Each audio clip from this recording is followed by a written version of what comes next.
Page number 36, 3.1.2, Incorporation of a company.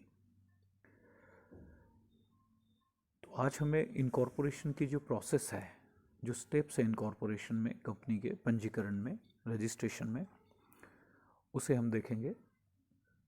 So depending upon the objective of the company, scale of operation, amount of capital needed, etc., the promoters decide whether to form a public company or private company.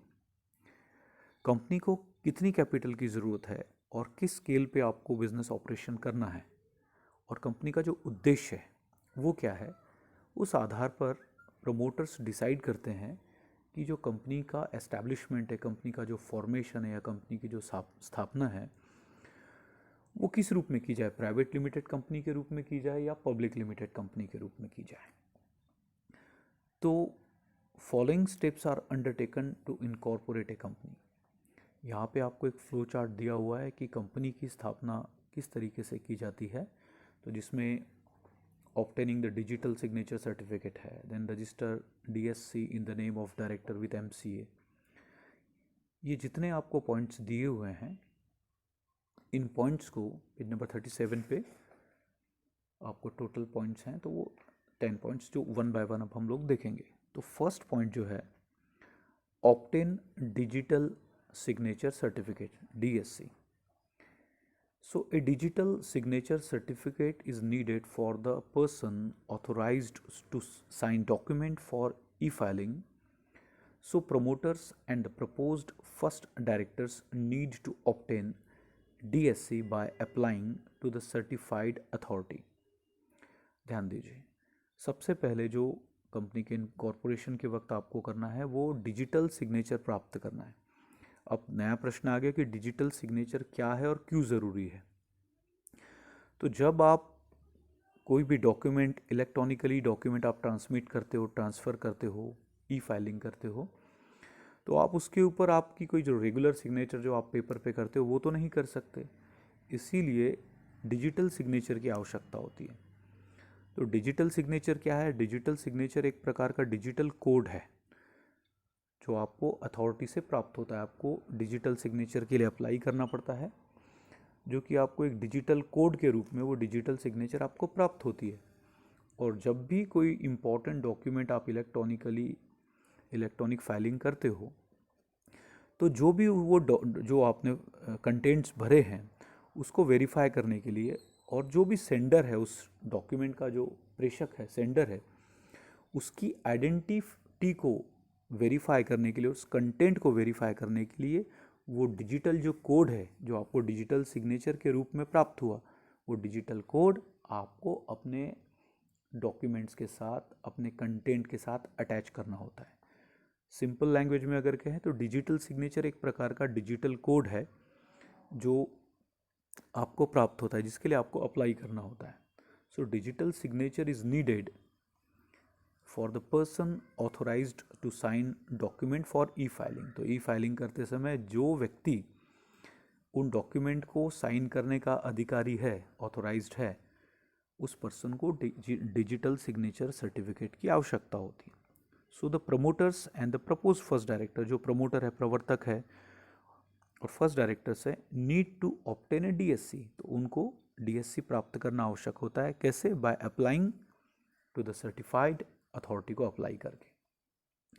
उसके बाद point number जो second है, register the DSC in the name of director with MCA. अब जो director या promoters है जिन्होंने अपने नाम से डिजिटल सिग्नेचर प्राप्त की है, जो आगे चल के हर इलेक्ट्रॉनिक डॉक्यूमेंट पे अपनी सिग्नेचर के तौर पर, इलेक्ट्रॉनिक सिग्नेचर के तौर पर उस डिजिटल कोड को इस्तेमाल करने वाले, तो वो जो उनको डिजिटल सिग्नेचर या डिजिटल कोड जो प्राप्त हुआ है उसका रजिस्ट्रेशन उनको MCA, बोले तो मिनिस्ट्री ऑफ कॉरपोरेट अफेयर के पास में कराना ज़रूरी होता है. After obtaining the DSC in the name of the promoter और the director, the DSC means digital signature certificate has to be registered with the MCA. MCA के पास उस डिजिटल सिग्नेचर को रजिस्टर करना ज़रूरी होता है. MCA maintain the detail of every director including their DIN, personal detail. So जो MCA है, ministry of corporate affair है, वो हर कंपनी के हर डायरेक्टर की डिटेल्स अपने पास में मेंटेन करती है। उनका जो डायरेक्टर आइडेंटिटी नंबर होता है या उनकी जो पर्सनल डिटेल होती है वो सारी कंपनी के पास में ROC के पास, यानी कि मिनिस्ट्री ऑफ कॉरपोरेट अफेयर के पास में रहना ज़रूरी होता है, जिस डिटेल को वो मेंटेन करते हैं। आपको पेज नंबर 38 पे MCA ministry of corporate affair है ना, एक ऐसी मतलब मंत्रालय है जो कि कंपनीज एक्ट 2013 को एडमिनिस्टर करता है, उसको लागू करने में और उसको इम्प्लीमेंट करने में उनकी महत्वपूर्ण भूमिका होती है कि जो भी कॉरपोरेट्स हैं, जो भी कंपनीज हैं, वो कंपनीज एक्ट 2013 में जो भी रूल्स रेगुलेशन प्रोविजंस दी हुई है उनका पालन हो रहा है या नहीं हो रहा है, ये एडमिनिस्ट्रेशन का काम, इस व्यवस्था का काम MCA की तरफ होता है। उसके बाद में पॉइंट नंबर जो 3 है, to obtain the director identification number DIN। The proposed first director of the proposed company who do not have DIN have to apply for DIN in electronic form SPICE 32 at the time of incorporation. A person to be appointed as a director must have a DIN। तो DIN क्या है? DIN है director identification number.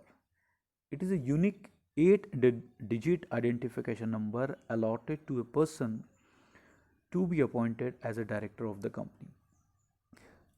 8 digit का एक identification number है ये, जो directors को अलॉट किया जाता है और आपको संबंधित अथॉरिटी से उसकी प्रोसीजर है, जिस उस प्रोसीजर के अंतर्गत डायरेक्टर को, जो प्रपोज डायरेक्टर है, जो फर्स्ट डायरेक्टर है, और वो जो प्रस्तावित कंपनी है, जो प्रपोज्ड कंपनी है, उस कंपनी के जो डायरेक्टर बनने वाले हैं उनको उनके पास DIN होना आवश्यक है। अगर उनके पास DIN नहीं है, डायरेक्टर आइडेंटिफिकेशन नंबर नहीं है, तो उन्हें डायरेक्टर आइडेंटिफिकेशन नंबर प्राप्त करना पड़ेगा। उसकी प्रोसीजर के बारे में भी आगे हम देखेंगे।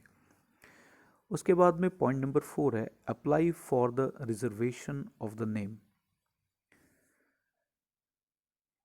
The promoter have to get the proposed name of the company approved by the Central Registration Center by filing form RUN, that is the Reserve Unique Name, along with the prescribed fees through the MCA portal।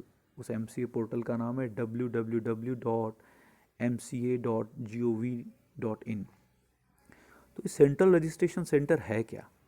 ये एक ऐसी authority है which provide speedy incorporation related services, specially in reservation of proposed name of the company including DSC।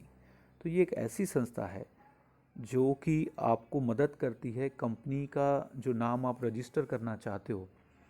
तो जब आप company का अपना register नाम करना चाहते हो तो आपको अपनी कंपनी का नाम बताना पड़ता है संबंधित अथॉरिटी को कि हम इस नाम से अपनी कंपनी की स्थापना करना चाहते हैं।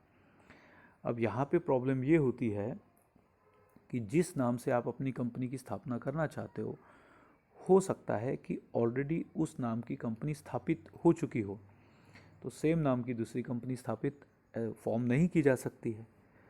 तो ऐसी परिस्थिति में आपको जो सेंट्रल रजिस्ट्रेशन सेंटर है, इनको जब आप अपने प्रपोज नाम, जिस नाम से आप कंपनी को फॉर्म करना चाहते हो, उसके बारे में आपको जानकारी देनी पड़ेगी, इन्फॉर्मेशन देनी पड़ेगी। और उनका जो डेटा है, उनके पास जो उनके सर्वर्स में, कंप्यूटर्स में जो डेटा है जिसमें सारी कंपनीज का नाम का रिकॉर्ड उनके पास है, उसके साथ उस नाम को वो क्रॉस चेक करेंगे।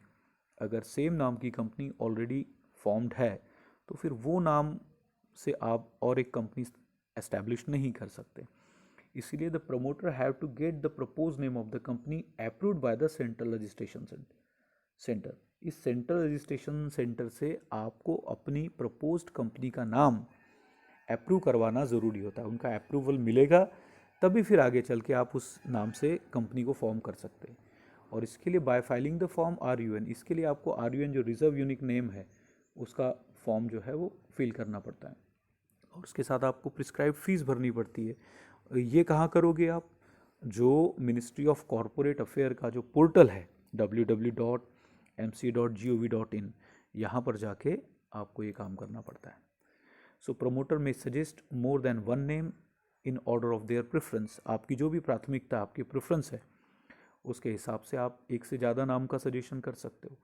After verifying it's database, CRC will give its approval for the propose name.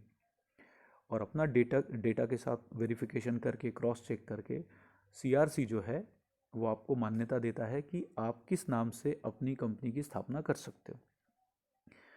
So and reserve the name for a period of 20 days from the date of application. और जिस तारीख से आपने अप्लाई किया है उस नाम के लिए, उस तारीख से वो नाम अगले 20 दिन के लिए आपके नाम से वो रिज़र्व कर लिया जाता है।